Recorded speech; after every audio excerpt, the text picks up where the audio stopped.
ಇತ್ತೀಚೆಗೆ DCM DK Shivakumar ಅವರು ಏನೇ ಸ್ಟೇಟ್ಮೆಂಟ್ ಕೊಟ್ಟರೂ ಕೂಡ ಅದು ವಿವಾದಕ್ಕೆ ಕಾರಣ ಆಗ್ತಾ ಇದೆ. ಒಂದಿಲ್ಲೊಂದು ಹೇಳಿಕೆಗಳು ಎಲ್ಲವೂ ಕೂಡ. ಸೊ ಈ ಬ್ಯಾಕ್ ಟು ಬ್ಯಾಕ್ ವಿವಾದದ ಸುಳಿಯಲ್ಲಿ ಡಿಸಿಎಂ ಡಿಕೆ ಶಿವಕುಮಾರ್ ಅವರು ಸಿಕ್ಕಾಕೊಂಡಂತೆ ಕಾಣಿಸ್ತಾ ಇದೆ. ಒಂದಿಲ್ಲೊಂದು ಕಾರಣಕ್ಕೆ ವಿವಾದದಲ್ಲಿ ಸಿಕ್ಕಾಕೊಳ್ತಾ ಇದ್ದಾರೆ ಕನಕಪುರ ಬಂಡೆ. ಏನೇನು ವಿವಾದ? ನಂಬರ್ 1, ಚಿತ್ರರಂಗದ ನಟ್ಟು ಬೋಲ್ಟು ಟೈಟ್ ಮಾಡ್ತೀನಿ ಅಂತಂದ್ರು, ಅದು ವಿವಾದಕ್ಕೆ ಎಡೆ ಮಾಡಿಕೊಡ್ತು. ವಿವಾದ ನಂಬರ್ 2, ಮಂಡ್ಯದವರು ಛತ್ರಿಗಳು ಅನ್ನೋ ಹೇಳಿಕೆ ಕೊಟ್ಟರು. ವಿವಾದ ನಂಬರ್ 3, ಈ ಹನಿ ಟ್ರ್ಯಾಪ್ ವಿಚಾರಕ್ಕೆ ಸಂಬಂಧಪಟ್ಟಂತೆ ಹಲೋ ಅಂತಂದ್ರೆ ಅವರು ಹಲೋ ಅಂತಾರೆ ಅಂತಂದ್ರು, ಅದು ಕೂಡ ಅಷ್ಟೇ. ವಿವಾದ ನಂಬರ್ 4, ಮುಸ್ಲಿಂ ಮೀಸಲಾತಿ ಸಂವಿಧಾನ ಬದಲು ಹೇಳಿಕೆ. ಇತ್ತೀಚಿನ ಈ 4 ಸ್ಟೇಟ್ಮೆಂಟ್ಗಳು ವಿವಾದದ ಸುಳಿಯಲ್ಲಿ ಸಿಕ್ಕಾಕೊಂಡ್ಬಿಟ್ಟಿದ್ದಾವೆ. ಈ 4 ವಿವಾದಗಳಿಂದಲೇ ಡಿಕೆ ಶಿವಕುಮಾರ್ ಅವರ ವಿರುದ್ಧ ಮಂಡ್ಯ ಟು ದಿಲ್ಲಿಯವರೆಗೂ ಕೂಡ ಗದ್ದಲ ಶುರುವಾಗಿದೆ. ಈ ಎಲ್ಲಾ ವಿಚಾರಗಳನ್ನೇ ಮುಂದಿಟ್ಕೊಂಡು ಬಿಜೆಪಿ ಬೀದಿಗಿಳಿತಾ ಇದೆ. ಒಂದು ರೀತಿಯಾಗಿ ಬಿಜೆಪಿ ಕಾಂಗ್ರೆಸ್ ಮೇಲೆ ವಾಕ್ಪ್ರಹಾರ ಮಾಡೋದಕ್ಕೆ ಅಥವಾ ಪ್ರತಿಭಟನೆ ಮಾಡೋದಕ್ಕೆ ಯಾವುದೇ ಒಂದು ವಿಷಯಗಳು ಸಿಗ್ತಾ ಇರಲಿಲ್ಲಂತೆ. ಅಂದರೆ ಮಾತುಗಳು ರಾಜಕೀಯ ಪಡಸಾಲೆಯಲ್ಲಿ ಕೇಳಿ ಬರ್ತಿರೋದು.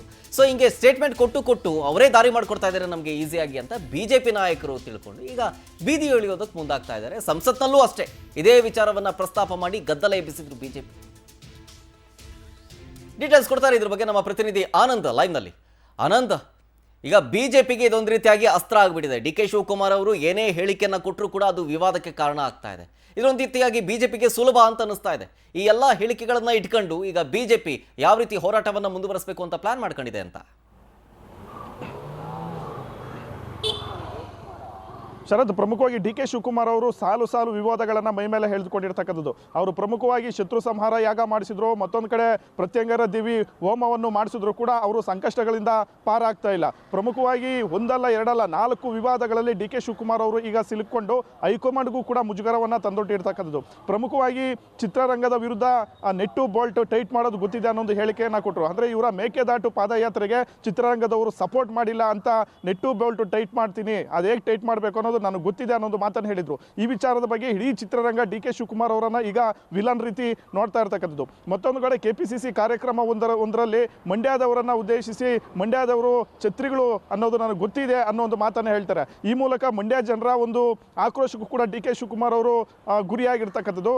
ಮಂಡ್ಯದ ಜನರು ಕೂಡ ಈಗಾಗಲೇ ಡಿ ಕೆ ಶಿ ಹೇಳಿಕೆಯನ್ನು ಖಂಡಿಸಿ ಹೋರಾಟವನ್ನು ಮಾಡ್ತಿದ್ದಾರೆ. ಬಹಿರಂಗ ಕ್ಷಮೆಯಾಚನೆ ಮಾಡಬೇಕು ಅಂತ ಆಗ್ರಹ ಮಾಡ್ತಾ ಇರ್ತಕ್ಕಂಥದ್ದು. ಈ ಮಧ್ಯೆ ಡಿ ಕೆ ಶಿವಕುಮಾರ್ ಅವರು ಹನಿ ಟ್ರ್ಯಾಪ್ ವಿಚಾರವಾಗಿ KN ರಾಜಣ್ಣ ಅವರನ್ನು ಉದ್ದೇಶಿಸಿ ಒಂದು ಹೇಳಿಕೆಯನ್ನು ಕೊಡ್ತಾರೆ. ಆ ಹೇಳಿಕೆಯಿಂದಲೂ ಕೂಡ ಈಗ CM ಆಪ್ತರ ಕೆಂಗಣ್ಣಿಗೆ ಗುರಿಯಾಗಿರ್ತಕ್ಕಂಥದ್ದು. ಹನಿ ಟ್ರ್ಯಾಪ್ ವಿಚಾರವಾಗಿ ರಾಜಣ್ಣ ಪರವಾಗಿ ನಿಲ್ಲಬೇಕಾಗಿತ್ತು, ಆದರೆ ಡಿ ಕೆ ಶಿವಕುಮಾರ್ ಅವರು ರಾಜಣ್ಣ ಅವರನ್ನು ಗುರಿಯಾಗಿಸಿ ನೀವು ಹಲೋ ಅಂದರೆ ಅವರು ಕೂಡ ಹಲೋ ಅಂತಾರೆ ಅನ್ನೊಂದು ಮಾತನ್ನು ಹೇಳಿದರು. ಆ ಮೂಲಕ ರಾಜಣ್ಣ ಸೇರಿದಂತೆ ಇಡೀ CM ಆಪ್ತರ ಒಂದು ಆಕ್ರೋಶಕ್ಕೆ ಗುರಿಯಾಗಬೇಕಾಗಿತ್ತು. ಇದೆಲ್ಲದಕ್ಕಿಂತ ಪ್ರಮುಖವಾಗಿ ಡಿ ಕೆ ಶಿವಕುಮಾರ್ ಅವರು ಮುಸ್ಲಿಂ ಮೀಸಲಾತಿ ವಿಚಾರವನ್ನು ಸಮರ್ಥನೆ ಮಾಡಿಕೊಳ್ಬೇಕಾದಂಥ ಸಂದರ್ಭದಲ್ಲಿ ಖಾಸಗಿ ಚಾನೆಲ್ ಒಂದಕ್ಕೆ ಸಂದರ್ಶನವನ್ನು ಕೊಡ್ತಾರೆ. ಈ ಸಂದರ್ಭದಲ್ಲಿ ಸಂವಿಧಾನದ ಬದಲಾವಣೆ ಬಗ್ಗೆ ಮಾತನಾಡ್ತಾರೆ. ಇದು ಈಗ ರಾಷ್ಟ್ರ ಮಟ್ಟದಲ್ಲಿ ಕೋಲಾಹಲವನ್ನು ಉಂಟು ಮಾಡಿರ್ತಕ್ಕಂಥದ್ದು.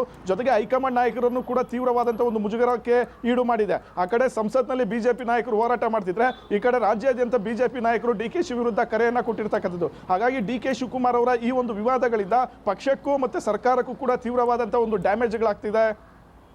ಶರತ್. S Anand, thank you.